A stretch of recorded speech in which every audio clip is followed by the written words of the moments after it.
নমস্কার বন্ধুরা, আরও একবার তোমাদের সকলকে আমার এই চ্যানেলে স্বাগত জানাই।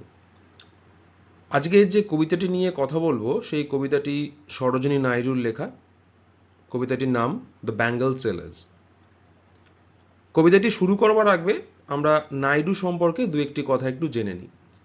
যদিও সরোজিনী নাইডুর নাম আমাদের ভারতবাসীরা সকলেই কম বেশি জানেন, যে তিনি ছিলেন একাধারে একজন পলিটিক্যাল অ্যাক্টিভিস্ট, অর্থাৎ একজন সক্রিয় রাজনৈতিক কর্মী, ফেমিনিস্ট বা নারীবাদী একজন সমালোচক, পোয়েট, কবি, and the first Indian women to be president of the Indian National Congress, এবং ভারতের যে জাতীয় কংগ্রেস তার প্রথম মহিলা সভাপতি। তাকে দ্য নাইটিঙ্গেল অফ ইন্ডিয়া, অর্থাৎ ভারতবর্ষের নাইটিঙ্গেল, এই নামে অনেক সময় তাকে ডাকা হতো। যে কবিতাটি নিয়ে আজকে কথা বলবো, দ্য ব্যাঙ্গল সেলার্স, সেটা ভারতবর্ষের বা ভারতীয় নারীর জীবনের যে বিভিন্ন স্তর বা স্টেজগুলো রয়েছে সেইগুলোকে এখানে তুলে ধরেছে। অর্থাৎ the bangle sellers portrays the stages of Indian women, comparing their lives to different colors of bangles sold by the bangle sellers. চুড়ি বিক্রেতারা যে বিভিন্ন রঙের চুড়ি বিক্রি করেন বা বালা বিক্রি করেন, সেই রঙগুলো দিয়ে নাইডু এই কবিতায় ভারতীয় নারীর জীবনের যে বিভিন্ন স্তর, তার কৈশোর, তার বিবাহিত জীবন এবং বিবাহের পরবর্তী তার জীবনের মধ্য পর্যায়, এই স্তরগুলোকে তিনি চুড়ির বিভিন্ন রং দিয়ে দেখিয়েছেন। The poem brings out the social, religious and symbolic value of bangles in Indian culture. এবং এই কবিতাটি ভারতীয় উপমহাদেশে বা ভারতীয় সংস্কৃতিতে এই চুড়ি, বালা বা আরেকটু বৃহত্তর অর্থে শাঁখা, সেগুলোর কতটা সামাজিক গুরুত্ব, তার ধর্মীয় গুরুত্বই বা কী, এবং তার রূপকধর্মী যে প্রাসঙ্গিকতা, সেইগুলোকে তুলে ধরেছে। In India, bangles are a mandatory ornament of women, suggesting marriage, happiness, peace and prosperity. অর্থাৎ আমরা জানি যে ভারতবর্ষের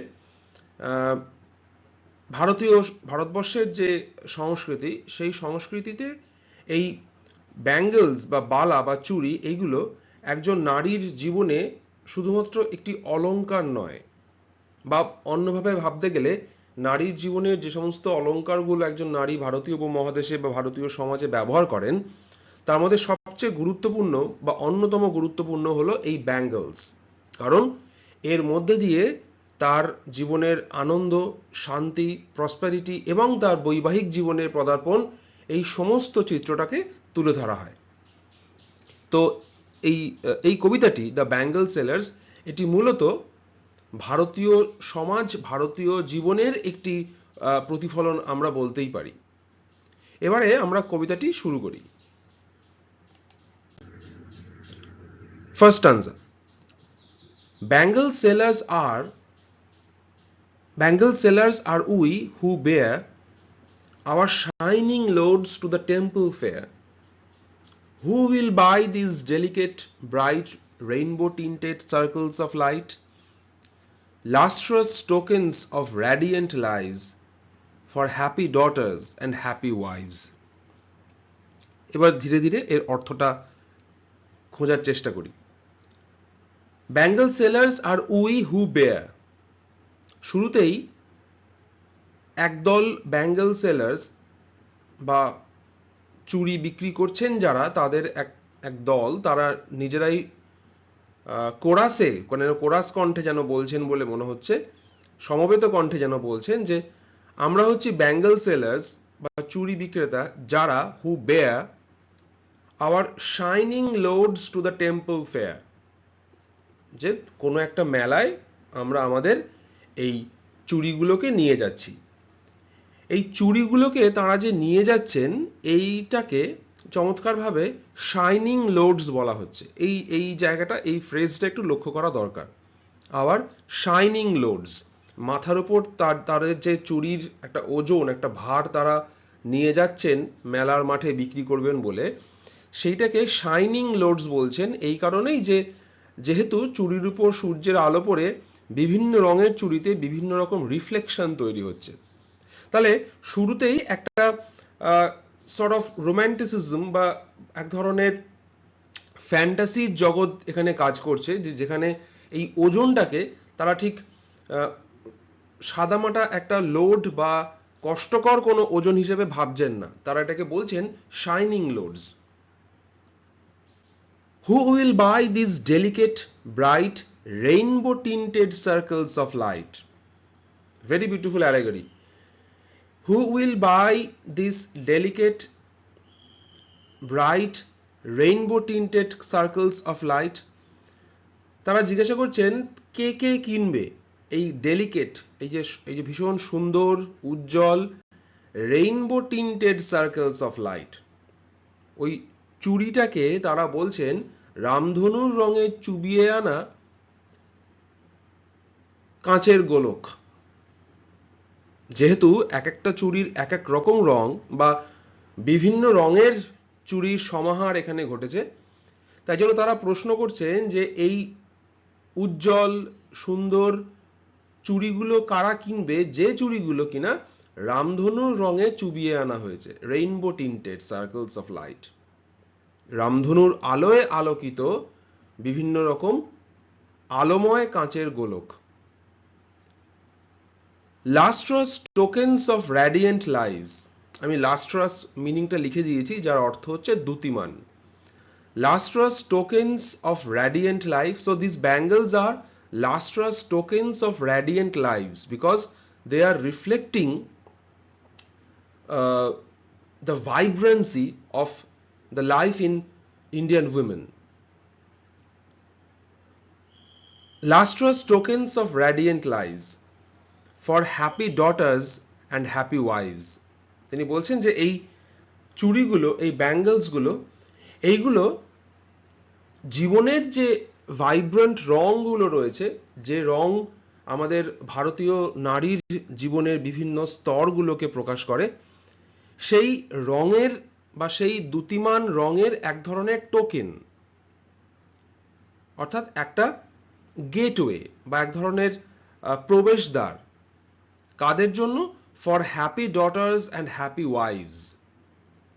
ডটার্স অ্যান্ড ওয়াইভস এই দুটো অর্থকে পাশাপাশি রেখে একটু ভাবলে আমাদের বিষয়টা বুঝতে সুবিধা হয় যে তিনি এই প্রথম স্ট্যান্জায় তিনি মূলত ভারতীয় নারীর জীবনকে দুটো ভাগে ভাগ করেছেন। এক হচ্ছেন ডটার্স, অর্থাৎ যাদের এখনো, যারা কন্যা সন্তান হিসেবেই রয়েছে, যাদের এখনো বিয়ে হয়নি, বিবাহিত জীবন শুরু হয়নি, এবং তারপর তিনি বলছেন হ্যাপি ওয়াইভস, অর্থাৎ একাধারে সেই সমস্ত নারী যাদের বিয়ে এখনো হয়নি এবং তারা যারা বিবাহিত জীবনে প্রবেশ করেছেন, তাদের সকলের জীবনেই যে এই ব্যাঙ্গলসের একটা গুরুত্ব রয়েছে সেটা এই প্রথম স্টানজায় আমরা দেখতে পাচ্ছি।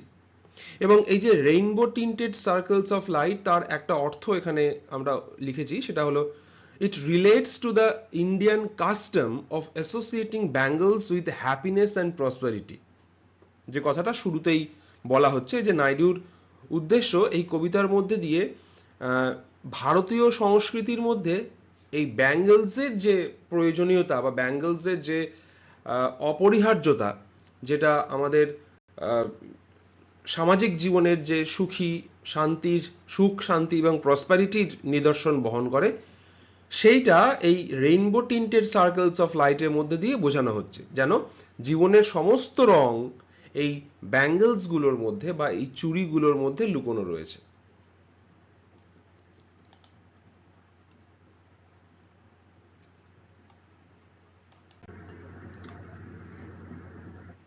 Some are meet for a maiden's wrist, silver and blue as the mountain mist. Some are flushed like the birds that dream on the tranquil brow of a woodland stream. Some are aglow with the bloom that cleaves to the limpid glory of newborn leaves. একটু জটিল ধারণার মধ্যে এবার কবিতাটা ঢুকছে। তিনি বলছেন some are meet for a maiden's wrist. Meet শব্দটির এখানে অর্থ হচ্ছে অ্যাপ্রোপ্রিয়েট বা উপযুক্ততা। তিনি বলছেন some are meet for a maiden's wrist. কিছু কিছু এই চুড়িগুলোর মধ্যে কিছু কিছু চুড়ি রয়েছে যেটা একটি বাচ্চা মেয়ে বা একটি অবিবাহিত মেয়ের হাতের জন্য উপযুক্ত। কিছু কিছু চুড়ি রয়েছে যেগুলো অবিবাহিত মেয়েদের জন্য উপযুক্ত। তো সেগুলোর রং কেমন? Silver and blue as the mountain mist. এখানে একটা সিমিলি ব্যবহার করা হচ্ছে যে পাহাড়ের যে কুয়াশা, পাহাড়ের একটা মেঘলা, পাহাড়ে যখন মেঘ ঢেকে যায় এবং পাহাড়ের আশেপাশে মেঘের আনাগোনা চলে, তখন যে একটা নীলাভ রঙের সৃষ্টি হয়, সেই রকম একটা সিলভার অ্যান্ড ব্লু মেশানো একটা রং, as the mountain mist. Some are flushed like the birds that dream. Flushed like the birds, এই কথাটার অর্থ হতে পারে যে একটি মেয়ে যখন তার বিয়ের বয়স আসে, সে যখন তার বিবাহিত জীবনের চিন্তা করে এবং এই নতুন জীবনে প্রবেশ করবার আগে সেই মেয়েটির যে ভাবনায় বা চিন্তায় তার এক ধরনের লজ্জা তাকে গ্রাস করে, সেটা এই রংটা দিয়ে বোঝানো হয়েছে। Some are flushed like the birds that dream on the tranquil brow of a woodland stream. এর অর্থ হলো যে these birds are about to bloom. এই ফুলের কুড়িগুলো সেগুলো এখনো ফোটেনি। অর্থাৎ এখানে এই নারী জীবনকে, অর্থাৎ বিয়ের আগের একটি বাচ্চা মেয়ে, সে যখন বিয়ের চিন্তা করছে, এই পুরো ঘটনাটাকে একটা ফুলের ব্লুমিং এর সাথে, it has been compare to the blooming of a flower, একটা ফুল ফোটার সঙ্গে তুলনা করা হয়েছে। নাইডু বলছেন যে এই ছোট্ট কুঁড়িগুলো, অর্থাৎ এই মেয়েগুলো, এই বাচ্চা মেয়েগুলো যাদের এখনো বিয়ে হয়নি বা বিয়ে সামনেই হবে, তারা এখনো অবধি they are about to bloom and they are still in their dreams. তারা এখনো এক ধরনের স্বপ্নের মধ্যে রয়েছে, সে ফুলগুলো এখনো ফোটেনি। এবং যে ফুলগুলো ফোটেনি তারা যেন কল্পনা করছে, স্বপ্ন দেখছে যে তারা অদূর ভবিষ্যতে তারা পরিপূর্ণতা পাবে। তেমনি এই মেইডেন, এই কিশোরীরা যাদের এখনো বিয়ে হয়নি, তারা যেন কল্পনা করছে যে তারা তাদের বৈবাহিক জীবনে প্রবেশ করবে এবং সেই বৈবাহিক জীবনের যে স্বপ্ন, সেই বৈবাহিক জীবনে প্রবেশ করবার আগে যে কিছু অ্যান্টিসিপেশন বা তাদের যে লজ্জা পেয়ে যাওয়া, সেইটাকে চমৎকারভাবে এই রংটার মধ্যে তুলে ধরা হয়েছে। Some are aglow with the bloom that cleaves to the limpid glory of newborn leaves.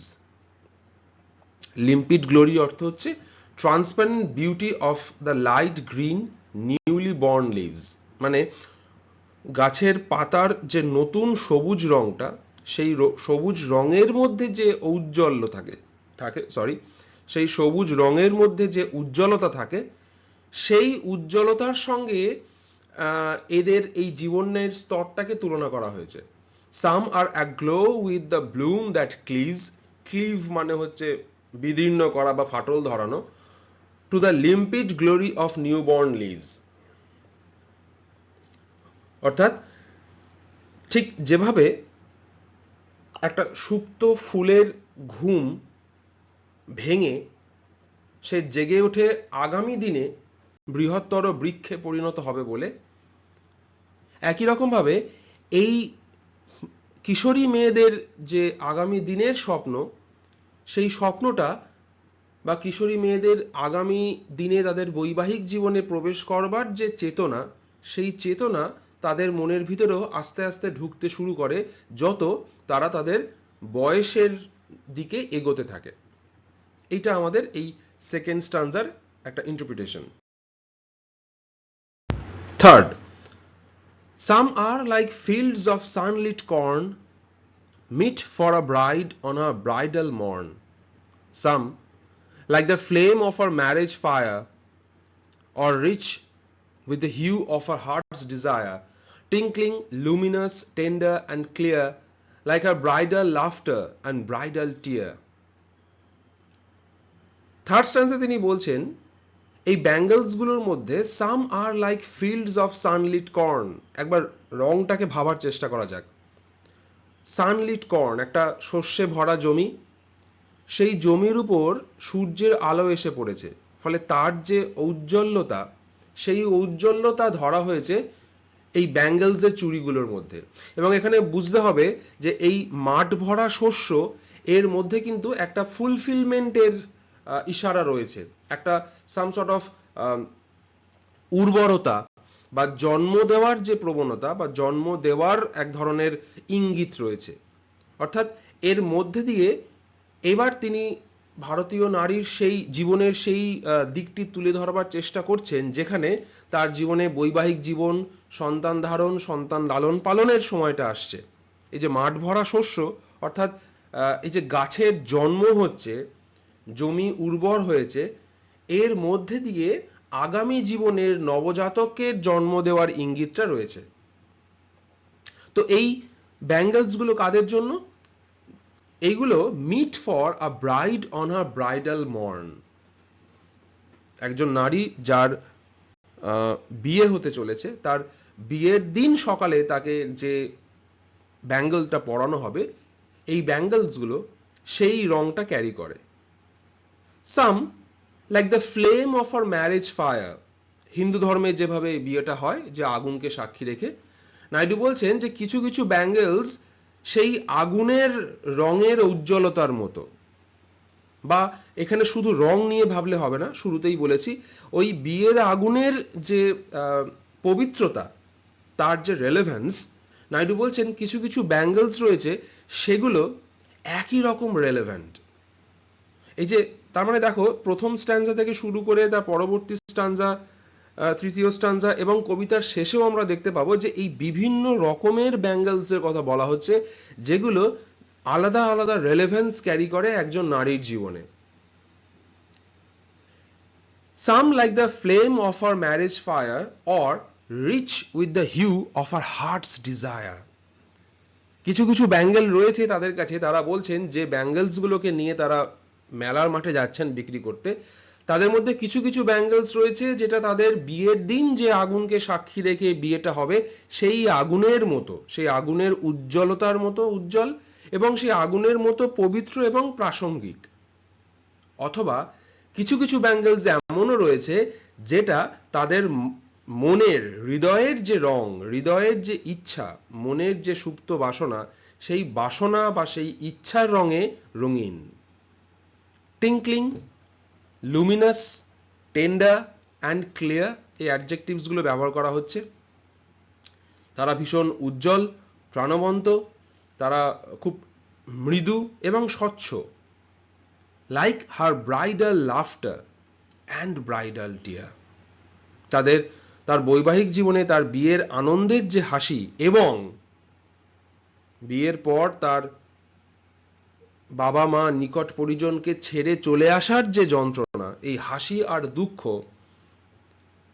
আনন্দ আর বেদনা, এই যে দুটো পাশাপাশি একসঙ্গে চলছে, সেই রংটাকেও বা সেই অনুভূতিকেও রঙের চেহারায় ধরা হয়েছে এই ব্যাঙ্গলস গুলোর মধ্যে। তো এই স্টানজায় মূলত the sailors point to the bangles which are colored like fields of sunlit corn. They are fit for a grown woman on her bridal morning. Other bangles are bright red, just like the flame of the marriage fire that is there in Hindu bridal ceremony.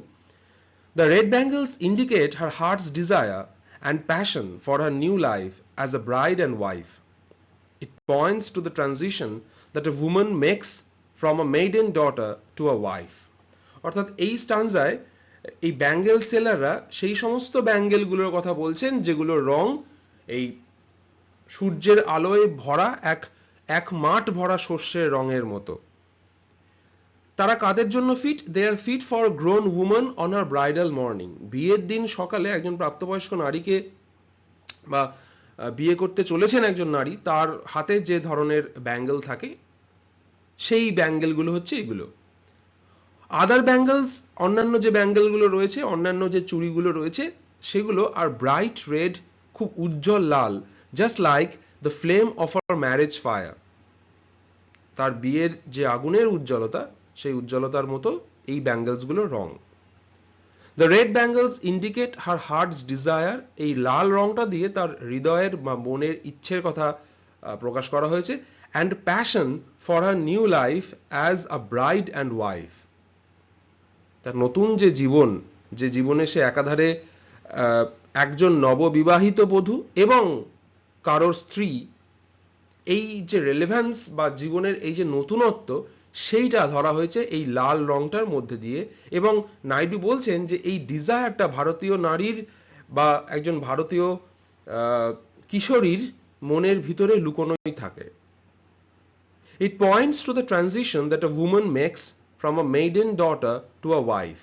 এবং এর মধ্যে দিয়ে একজন কিশোরী থেকে একজন স্ত্রী হওয়ার যে জার্নি, তার যে ট্রানজিশন, তার যে রূপান্তরণ, সেইটা বোঝানো হয়েছে এই এই এই স্টানজার ব্যাঙ্গলসগুলোর মাধ্যমে। Last stanza, some are purple and gold flecked grey. Gold flecked grey এর মধ্যে দিয়ে represents a life of satisfaction, একটা জীবনের সন্তুষ্টির কথা বা পরিপূর্ণতার ধারণা, বা একটা জীবন পরিপূর্ণতা পেয়েছে এই এই ভাবনার মধ্যে যে স্যাটিসফ্যাকশন থাকে, সেইটা তুলে ধরা হয়েছে। Some are purple and gold flecked grey.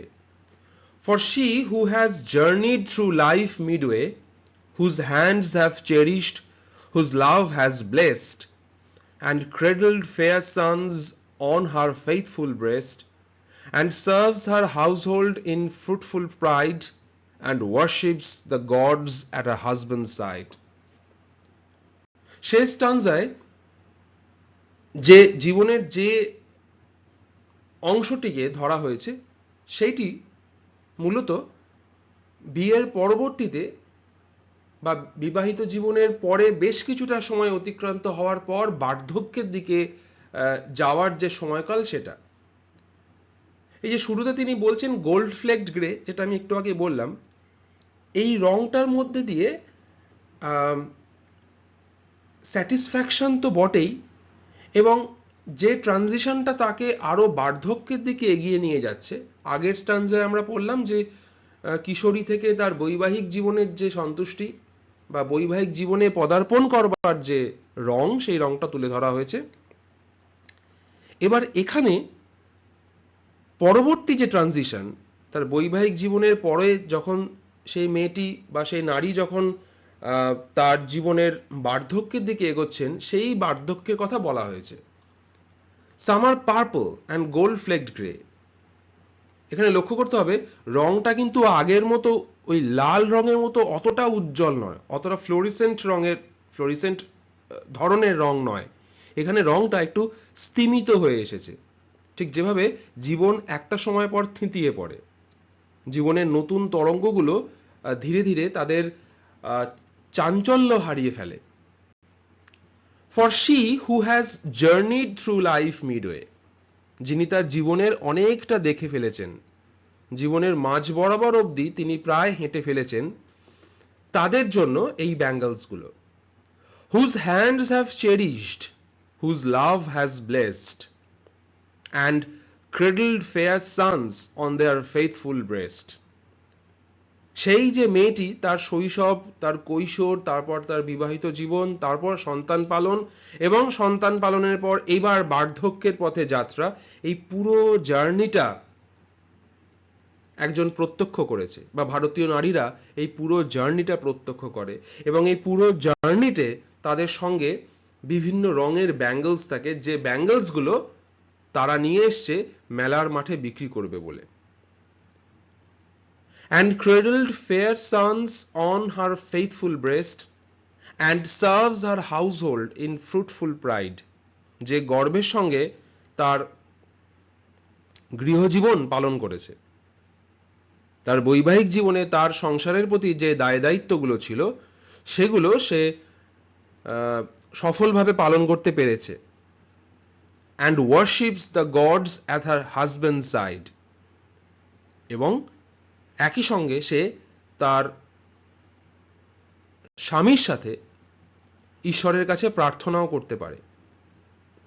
অর্থাৎ এই এই এই স্টানজাটা আমার ব্যক্তিগতভাবে মনে হয় যে স্টানজাটা বোধহয় ভারতীয় নারীর জীবনের মৃত্যু অবধি এই স্টানজাটা এগোয় না।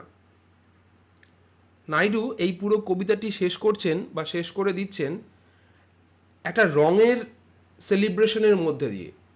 আমরা জানি যে এখানেই কিন্তু জীবনটা শেষ নয়। নাইডু কিন্তু একবারও বলছেন না যে তার মৃত্যু অবধি কি ঘটছে, তিনি অতদূর এগোচ্ছেন না। তিনি এখানে এই কবিতাটি এখানেই শেষ করে দিচ্ছেন যে, এবং কবিতাটির মধ্যে দিয়ে তিনি ভারতীয় নারীর যে সেবা পরায়ণতা, তার বৈবাহিক জীবনে তার স্বামী সন্তান পরিবার নিয়ে তার যে সেবা করবার